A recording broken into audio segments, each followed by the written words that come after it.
Hola, hola chicos, ¿cómo están? Buenos días, buenas tardes, buenas noches, desde donde nos vean. Nosotros somos de la Universidad UTE y venimos con el resumen semanal de métodos numéricos. Continuamos. Bueno, a continuación vamos a hablar del promedio estadístico. Nos dice que el promedio estadístico es una medida de tendencia central que se utiliza para representar un conjunto de datos numéricos. Este conjunto también como medida aritmética y se calcula sumando todos los valores en el conjunto de datos, lo que sería la sumatoria de todos estos datos, y luego dividimos para la suma entre las cantidades totales del valor, donde x1, x2, x3 y xn son los valores en el conjunto de datos y n es el número total de valores. También tenemos que tener en cuenta que esta es una medida útil para resumir los datos y ideales para generar de su valor central, pero sin embargo es importante tener en cuenta que el promedio puede verse afectado por valores atípicos o extremos en el conjunto de datos, lo que puede distorsionar su interpretación. En tales casos se recomienda considerar otras medidas de tendencia central como la mediana o la moda para tener una imagen más completa de los datos. También tenemos el error o desviación. En estadística, el error o desviación se refiere a la diferencia entre el valor observado y el valor esperado o teórico. También se puede definir como la diferencia entre valor real o valor predicho o estimado en un modelo de análisis. El error puede ser positivo o negativo, dependiendo de si el valor observado es mayor o menor del valor esperado. Para obtener una medida de la magnitud de error, o se utiliza la desviación, que es el valor absoluto del error. Desviación estándar y varianza. La desviación estándar es un índice numérico de la dispersión de un conjunto de datos o población. Mientras mayor es la desviación estándar, mayor es la dispersión de la población. La desviación estándar es un promedio de las divisiones individuales de cada observación con respecto a la media de una distribución. La división estándar de una población es normalmente representada por la letra griega sigma, cuando se calcula sobre la base de toda la población, por la letra S minúscula cuando se infiere de una muestra y por la letra S mayúscula cuando simplemente corresponde a la división estándar de una muestra. La fórmula de la división estándar es como se puede ver en este caso en la número 1, donde la sumatoria de x cuadrado representa la suma de diferencias al cuadrado entre cada observación y la media. N representa el número totales de observación. La aparente complicación de la fórmula surge de los hechos de que al restar la media de los valores de cada observación individual para calcular las diferentes, los valores de las observaciones que están bajo la media producirán diferencias negativas, mientras que los valores de las opciones que son mayores que la media producirán valores positivos.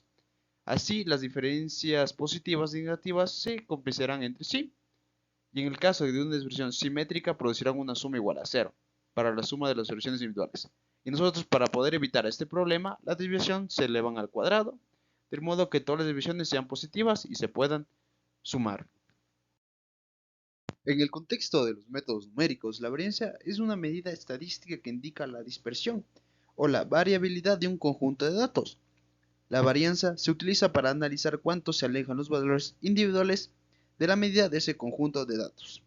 La varianza es la que se puede ver en este caso en la imagen número 1, donde mi xy representa el valor individual en el conjunto de datos, mi x con sombrita es la media del conjunto de datos y la sumatoria denota la suma de los valores. En los métodos numéricos, la varianza puede ser utilizada para evaluar la precisión y estabilidad de los algoritmos. Por ejemplo, en el análisis de errores de aproximación, se puede calcular la varianza de los errores para determinar qué tan cerca están las aproximaciones de los valores exactos o para comparar diferentes métodos de aproximación y determinar cuál es más preciso en un conjunto de datos dado. Bueno, continuando con los temas, nos toca el coeficiente de variación. Esta es una medida estadística que se utiliza para evaluar la probabilidad relativa de un conjunto de datos en relación con su media. Es una medida de dispersión relativa y se expresa como un porcentaje. La fórmula para calcular el coeficiente de variación es la siguiente. Coeficiente de variación es igual a desviación estándar sobre la media multiplicado por 100, donde la desviación estándar es una medida de dispersión o variabilidad de los datos alrededor de la media, y la media es el valor promedio de los datos. Su importancia. El coeficiente de variación se utiliza comúnmente para comparar la variabilidad de diferentes conjuntos de datos, especialmente cuando las medias de los conjuntos de datos son diferentes. Permite determinar si la dispersión relativa de los datos es alta o baja en relación con su media.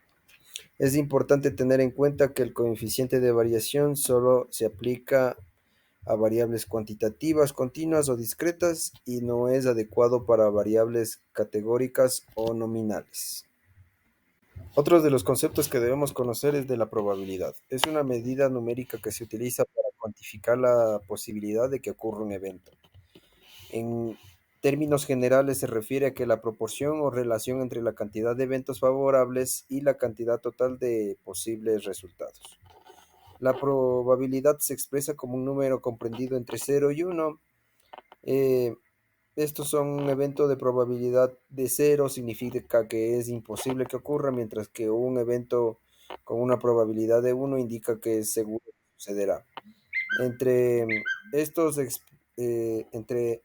extremos, los valores más cercanos a 0 indican que un evento es poco probable, mientras que los valores más cercanos a 1 indican que es muy probable. Existen diferentes enfoques y teorías para calcular y comprender la probabilidad, como es la teoría clásica, la frecuentista y la subjetiva. La distribución normal o de Gauss. La distribución normal, también conocida como distribución de Gauss o distribución gaussiana, es una de las distribuciones de probabilidad más importantes en estadística. Es ampliamente utilizada debido a sus propiedades matemáticas y a su progresión frecuente en la naturaleza y en diferentes campos del estudio. La distribución normal es caracterizada por su forma de campana, como podemos ver en la parte derecha, y está completamente determinada por dos parámetros, la media y la desviación estándar. La media representa el valor central o el valor esperado de la distribución, mientras que la desviación estándar mide la dispersión o variabilidad de los datos. La función de densidad de probabilidad, o PDF, conocida por sus siglas en inglés, de la distribución normal está dada por la fórmula f de x es igual a 1 sobre omega raíz de 2pi por número de Euler elevado a x menos u elevado al cuadrado sobre 2 por omega elevado al cuadrado, donde es la base del logaritmo natural, x es la variable aleatoria y u es media o omega es la desviación estándar. Como podemos ver en la parte de abajo, ahí tenemos una mejor visualización de lo que es la campana de Gauss y la representación de su fórmula. Las propiedades clave de la distribución normal incluyen simetría. La dispersión normal es simetría alrededor de su media, lo que significa que la mitad de la distribución se encuentra a cada lado de la media. Puntaje Z. La distribución normal está estandarizada como una media de 0 y una desviación estándar de 1. También la regla empírica. Aproximadamente el 68% de los datos caen dentro de una desviación estándar de la medida del 95%, que cae dentro de dos desviaciones estándar, y el 99.7% cae dentro de tres desviaciones estándar. La distribución normal es ampliamente utilizada en la inferencia estadística, el modelo de datos y la forma de decisiones. Muchos métodos y pruebas estadísticos se basan en supuestos de normalidad a su validez y aplicación. Además, muchas variables en la naturaleza y las ciencias sociales tienden a seguir una distribución normal debido a la influencia de múltiples factores aleatorios. Al lado derecho podemos ver los datos que tenemos para poder utilizar la campana de Gauss.